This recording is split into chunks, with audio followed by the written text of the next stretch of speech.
tarde, imagine só, um monstro marinho sinistro aparece encalhado em uma praia, mas ao investigarem a criatura, ela revelará segredos bizarros de seu interior. Galera, seguimos com nossa jornada tenebrosa pelas histórias macabras do Japão, do mestre Junji Ito. Nossa primeira história de hoje é intitulada O que o Mar Trouxe. Certo dia, em uma pequena cidade litorânea, a população é surpreendida com a aparição de um enorme animal marinho na praia. Em poucas horas, várias pessoas se aglomeram no local, com o único objetivo de ver a criatura de forma mais clara. No entanto, todos percebem se tratar de um ser bizarro que nunca foi visto por ninguém. A espécie em questão possui uma aparência assustadora, e seu estado de decomposição me deixava ainda mais perturbadora. Uma equipe de cientistas também foi até o local para analisar o monstro e obter mais informações. Em meio ao tumulto, uma mulher acaba desmaiando, mas é rapidamente ajudada por um homem que também estava nas proximidades. O jovem a leva para um local mais afastado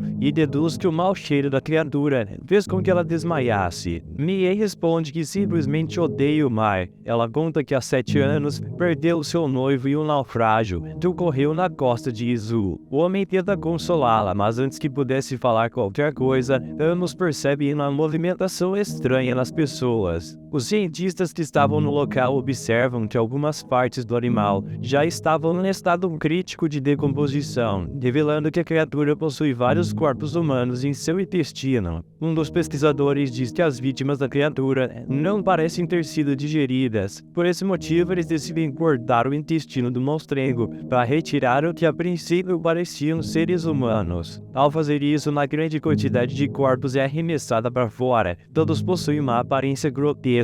Os cientistas ficam chocados como aquelas criaturas começam a se mover, emitindo grunhidos aterrorizantes. Mei se aproxima da multidão e consegue reconhecer que o seu falecido noivo estava entre os vários corpos. Ela tenta se comunicar com ele, mas não obtém nenhum sucesso. Os cientistas deduzem que não havia possibilidade de ser o noivo da garota. Se ele havia falecido há 7 meses, com certeza já teria sido digerido pelo animal. Entretanto, os pesquisadores levantam a teoria de que aqueles humanos se tornaram parasitas daquela criatura. Provavelmente isso ocorreu quando eles começaram a se alimentar dos nutrientes que estavam no interior do monstro. Para piorar a situação, os corpos começam a se mover sozinhos e rastejam em grupo pela praia. Nesse momento, o único palpite das pessoas é que aquele animal desconhecido vive nas profundezas do oceano, onde nem a luz do sol consegue alcançar. A criatura ingere apenas humanos e os transforma em seus hospedeiros para sempre. Agora partiremos para o segundo conto, chamado de Intruso. Em uma casa macabra, um garoto enterra um corpo de uma pessoa que possui a mesma aparência que a sua. Na biblioteca da escola, Gamiyama conversa com seus 2 amigos sobre um provável acontecimento sobrenatural. Ele explica que está se sentindo observado por uma presença estranha e acredita que seja de outra dimensão. Seus amigos tentam discutir sobre o que realmente pode estar acontecendo. Gamiyama diz que existe um livro na biblioteca que explica mais a fundo a respeito desse assunto. O trio anda pelo lugar e percebe que o livro em questão estava com Moshidiri. Gamiyama sempre achou aquele garoto muito estranho. Ele sempre estava sozinho e nunca falava com ninguém. Mesmo assim, o grupo se aproxima do jovem e inicia uma conversa sobre dimensões paralelas. Moshidiri se mostra interessado e até mesmo aceita um convite para ir com o grupo até uma lanchonete, a fim de discutirem mais sobre o assunto. No local, o garoto revela para o grupo de amigos que ele sempre escuta passos pela sua casa, mesmo morando sozinho. Gamiyama e seus colegas discutem a possibilidade de se tratar de almas desencarnadas ou até mesmo fantasmas. Eles ficam entusiasmados com o relato de Ashikiri e perguntam se podem ir até a sua casa para ouvir os passos misteriosos. No fim, o garoto concorda e leva o grupo até a sua residência. O local fica no meio de uma densa floresta e toda a casa é protegida por um grande muro. Os estudantes então entram na casa e começam a falar mais sobre dimensões alternativas. Ashikiri é questionado sobre os passos e responde que ele os ouve à noite e algumas vezes durante o dia. Kamiyama revela que sente fortemente a presença de um habitante de outro mundo naquele lugar. Sendo assim, ele deduz que o intruso de outra dimensão é o responsável pelos fatos misteriosos. Koizumi fala que provavelmente existe um portal de outra dimensão na casa, e através dele, o intruso consegue chegar até esse mundo. O grupo levanta várias hipóteses e no fim, concordam que realmente existe algo sobrenatural naquele lugar. Kamiyama e seus colegas agradecem Yoshikiri por deixá-los explorar a casa. Os garotos dão um aperto de mão para formar uma nova amizade, mas nesse momento, o relógio de parede toca e logo em seguida, passos são ouvidos pela casa. Isso deixa os estudantes curiosos e rapidamente eles vão investigar a situação. Os passos parecem vir do corredor, seguidos por um som de porta batendo. O grupo corre até o local para conseguir ver algo, mas não observam nenhuma atividade paranormal. Ao seguirem de volta para o local onde estavam anteriormente, Watanabe observa algo estranho pela janela e pede que seus colegas olhem também. O grupo percebe que existe outra versão de Yoshikiri no quintal da casa, enterrando outra pessoa. Kamiyama fala que a versão paralela de seu amigo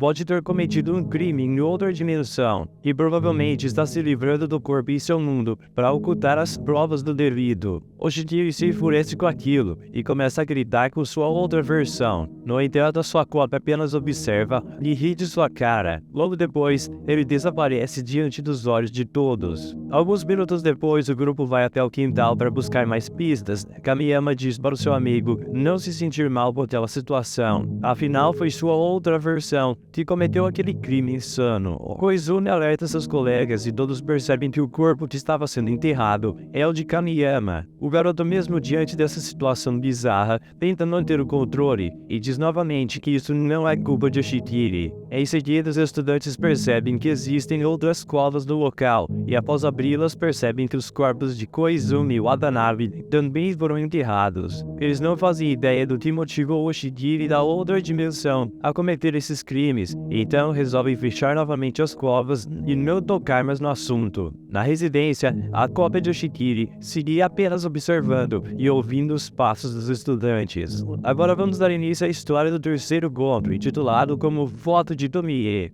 No colégio, Tsukiko faz parte do clube de fotos. Ela usa isso como desculpa para conseguir fotos de garotos populares para vender a outras garotas. Pela manhã, ela vende a foto de Kusakawa para Michiko e logo recebe seu pagamento. Ela admite que se trata de um negócio errado, mas consegue obter um bom dinheiro através disso. Enquanto pensava sobre essa situação, ela observa Yamazaki, uma estudante popular, e não perde tempo para conseguir algumas fotos do rapaz. A garota se aproxima dele e usa a desculpa do clube de fotos para conseguir algumas fotografias. O estudante aceita, mas percebe que enquanto estava sendo fotografado, outra menina estava observando. Tsukiko revela que aquela é Tomie Kawakami, uma aluna nova que está no comitê disciplinar. A novata não diz nenhuma palavra, apenas vai embora após observar toda a situação. Já de noite, a menina comemora a aquisição das novas fotos e tem em mente vendê-las por um alto preço. No dia seguinte, Tsukiko coloca seu plano em prática e sabe que conseguirá um bom dinheiro com as fotos novas de Yamazaki. Mas antes que ela pudesse iniciar suas vendas, Tomie chega ao local e diz que aquilo é um negócio sujo e muito antiético. Como membro do comitê disciplinar, ela confisca as fotos dos garotos que Tsukiko tinha em sua bolsa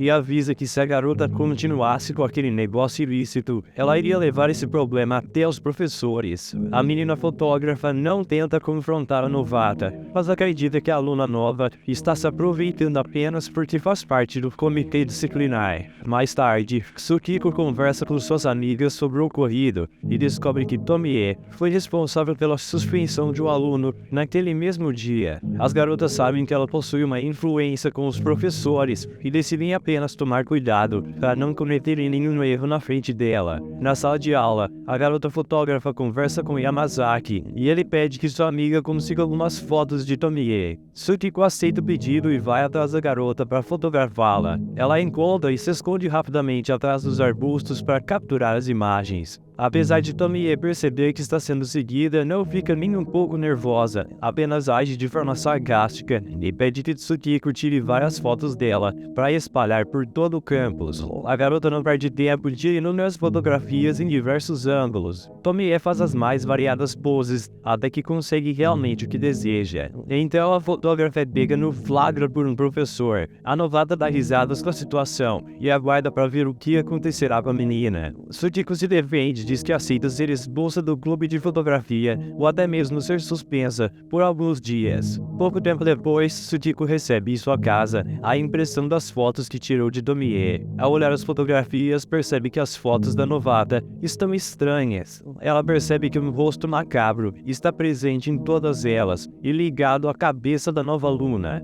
No dia seguinte, a menina das fotografias espalha várias cópias das fotos de Tomie por todo o campus. Ao ver aquilo, a novata fica em fúria e pede que os alunos do comitê disciplinar eliminem Tsukiko. Naquela manhã, Yamazaki corre até sua amiga e avisa que alguns alunos a estão procurando para tirar sua vida. Por isso, ela deveria se esconder. O garoto leva a jovem para a sala de fotografias e não conta para ninguém a sua localização. Na sala de revelação, Yamazaki pergunta por que a menina espalhou várias fotos de Tomie por todo o campus. Tsukiko responde que fez aquilo por ciúmes, afinal ela tem sentimentos românticos pelo garoto. Antes que pudesse se declarar, Yamazaki envolve uma corda no pescoço da menina e começa a puxá-la com toda a sua força. Ele diz que está seguindo as ordens de Tomie e não irá perdoar o que a jovem fez com sua amada. Ele também diz que nunca iria se apaixonar por alguém como Tsukiko. Nesse momento, a garota usa o restante de sua força para pegar uma garrafa com uma substância tóxica utilizada para revelar fotos e joga o líquido nos olhos de Yamazaki. O garoto finalmente a solta e grita com uma forte dor em seus olhos. A jovem consegue fugir do ataque e volta para sua casa. No dia seguinte, a mãe de Tsukiko a questiona do motivo pelo qual ela não teria ir à escola, mas a menina não responde nada.